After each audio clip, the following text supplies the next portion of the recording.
बोलिए श्री नारायण भगवान की जय। दोस्तों, आज की कथा है पौष मास अध्याय 10। मुझे उम्मीद है ये कथा सुनकर आपको बहुत आनंद आएगा। और दोस्तों, आप वीडियो को लाइक नहीं करते कोई बात नहीं, कम से कम वीडियो में मैं कोई गलती करता हूँ या मेरे से कोई चूक होती है या मुझे कोई और तरीके से काम करना चाहिए तो प्लीज मुझे कमेंट में बताएं। मैं जो कर रहा हूँ सिर्फ आपके लिए कर रहा हूँ, तो सही क्या है और गलत क्या है यह आपका बताने का फर्ज है, ताकि मैं अगले वीडियो में उसे कमी को और सुधारने की कोशिश करूं। आइए अब कथा की शुरुआत करते हैं।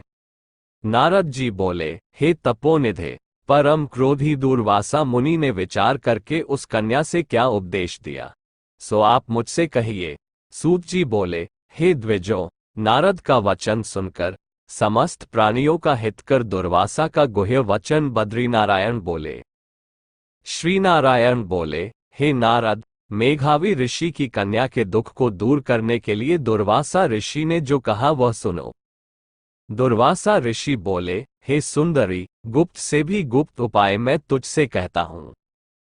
यह विषय किसी से भी कहने योग्य नहीं है, तथापि तेरे लिए तो मैंने ये विचार ही लिया है। मैं विस्तार पूर्वक न कहकर तुझसे संक्षेप में कहता हूँ। हे सुभगे, इस मास से तीसरा मास जो आवेगा वह पुरुषोत्तम मास है। इस मास में तीर्थ में स्नान कर मनुष्य भ्रूण हत्या से छूट जाता है। हे सुंदरी, कार्तिक आदि 12 मासों में इस पुरुषोत्तम मास के बराबर कोई मास नहीं है। जितने मास तथा पक्ष और पर्व हैं वे सब पुरुषोत्तम मास की 16वीं कला के बराबर भी नहीं है। वेदोक्त साधन और जो परम पद प्राप्ति के साधन हैं वे भी इस मास की 16वीं कला के बराबर नहीं है। 12,000 वर्ष गंगा स्नान करने से जो फल मिलता है और सिंगस्त गुरु में गोदावरी पर एक बार स्नान करने से जो फल मिलता है, हे सुंदरी, वही फल पुरुषोत्तम मास में किसी भी तीर्थ पर एक बार स्नान करने मात्र से मिल जाता है। हे बाले, यह मास श्री कृष्ण का अत्यंत प्यारा है और नाम से ही यह भगवान का स्मारक है। इस मास में पुरुषोत्तम भगवान की सेवा पूजा करने से समस्त कामनाएं सिद्ध होती है। अतः इस पुरुषोत्तम मास का तू शीघ्र व्रत कर। पुरुषोत्तम भगवान की तरह प्रसन्नता पूर्वक मैंने भी इस मास की सेवा की है। एक समय क्रोध में मैंने अम्बरीश राजा को भस्म करने के लिए अर्थकृत्या भेजी थी। सो हे बाले, तब हरि ने जलता हुआ सुदर्शन चक्र मुझको ही भस्म करने के लिए उसी समय मेरे पास भेजा। तब पुरुषोत्तम मास के प्रभाव से ही वह चक्र हट गया। हे सुंदरी, वह चक्र त्रैलोक्य को भस्म करने का सामर्थ्य रखने वाला जब मेरे पास आकर खाली चला गया तब मुझे बड़ा विस्मय हुआ। इसलिए हे सुभगे, तू श्री पुरुषोत्तम मास का व्रत कर। इस प्रकार मुनि की कन्या को कहकर दुर्वासा ऋषि ने विराम लिया।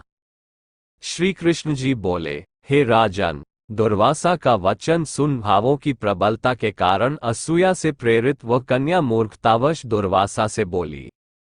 बाला बोली, हे ब्रह्म, हे मुने, आपने जो कहा वह मुझे रुचता नहीं है। माघादी मास कैसे कुछ भी फल देने वाले नहीं हैं? कार्तिक मास कम है, ऐसा आप कैसे कहते हैं? सो कहिए, वैशाख मास सेवित हुआ क्या इच्छित कामों को नहीं देता है? सदाशिव आदि से लेकर सब देवता सेवा करने पर क्या फल नहीं देते हैं? अथवा पृथ्वी पर प्रत्यक्ष देव सूर्य और जगत की माता देवी क्या सब कामनाओं को देने वाली नहीं है? श्री गणेश क्या सेवा पाकर इच्छित वर नहीं देते हैं?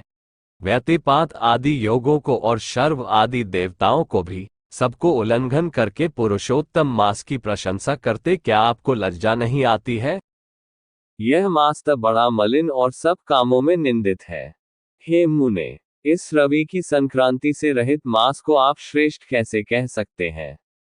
सब दुखों को छुड़ाने वाले परम श्रीहरि को मैं जानती हूँ। हे देव, दिन रात श्रीहरि का चिंतन करती मैं जानकी पति राम और पार्वती पति शंकर के सिवाय और किसी को नहीं देखती हूँ। हे विपेंद्र, अन्य कोई भी देवता ऐसा नहीं है जो मेरे इस दुख को दूर करे। अतः हे मुने, इन सब फलदाताओं को छोड़कर कैसे इस मलमास की स्तुति आप कर रहे हो? इस प्रकार ब्राह्मण कन्या का कहा हुआ सुनकर दुर्वासा मुनि शरीर से एकदम जाज्वल्यमान हो गए और नेत्र क्रोध से लाल हो गए। इस प्रकार क्रोध आने पर भी कृपा करके मित्र की कन्या को श्राप नहीं दिया और सोचने लगे कि यह मूर्खा है, हित अहित को नहीं जानती है, अभी बुद्धि इसकी पूर्ण नहीं है। पुरुषोत्तम मास के महात्म्य का विद्वानों को भी पता नहीं है, तो थोड़ी बुद्धि वाले पुरुष और विशेष करके कुमारियों को तो हो ही कहां से सकता है। ये कुमारी कन्या माता पिता से रहित दुखाग्नि से जली हुई है, अतः अति उग्र मेरे श्राप को कैसे सहन कर सकती है।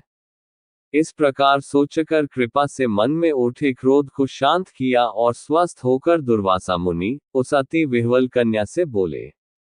दुर्वासा बोले, हे मित्र पुत्री, तेरे ऊपर मेरा कुछ भी क्रोध नहीं है। हे निर्भाग्य, जो तेरे मन में आवे वैसा ही कर। हे बाले, और कुछ भविष्य कहता हूं सुन। पुरुषोत्तम मास का जो तूने अनादर किया है उसका फल तुझे अवश्य मिलेगा, इस जन्म में मिले अथवा दूसरे जन्म में मिले। अब मैं नर नारायण के आश्रम जाऊंगा। तेरा पिता मेरा मित्र था, इसलिए मैंने शाप नहीं दिया है। तू बाल भाव के कारण अपने शुभाशुभ तथा हिताहित को नहीं जानती है। शुभाशुभ भविष्य की कोई टाल नहीं सकता है। अच्छा, हमारा बहुत समय व्यतीत हो गया, अब हम जाते हैं, तेरा कल्याण हो। श्री कृष्ण बोले। ऐसा कहकर महाक्रोधी दुर्वासा मुनि शीघ्र चले गए। दुर्वासा ऋषि के जाते ही पुरुषोत्तम की उपेक्षा करने के कारण कन्या निष्प्रभा हो गई। तदनंतर बहुत देर तक कन्या ने सोच विचार कर यह निश्चय किया कि देवताओं के भी देवता, तत्काल फल देने वाले पार्वती पति शिव की तप द्वारा आराधना करोगी। हे नृप, मेधावी ऋषि की कन्या ने मन से इस प्रकार निश्चय करके अपने आश्रम में ही रहकर भगवान शंकर के कठिन तप करने को तत्पर हो गई। सूत जी बोले, बहुत फलों के दाता लक्ष्मीपति को और वैसे ही सावित्री पति ब्रह्मा को छोड़कर एवं दुर्वासा के प्रबल वचन की निंदा कर वह ऋषि कन्या अपने आश्रम में ही अंधक को मारने वाले शंकर की सेवा के लिए तत्पर हो गई। दोस्तों, आज की कथा कैसी लगी कमेंट में जरूर बताएं। मिलते हैं अगली वीडियो में, तब तक के लिए जय श्री हरि।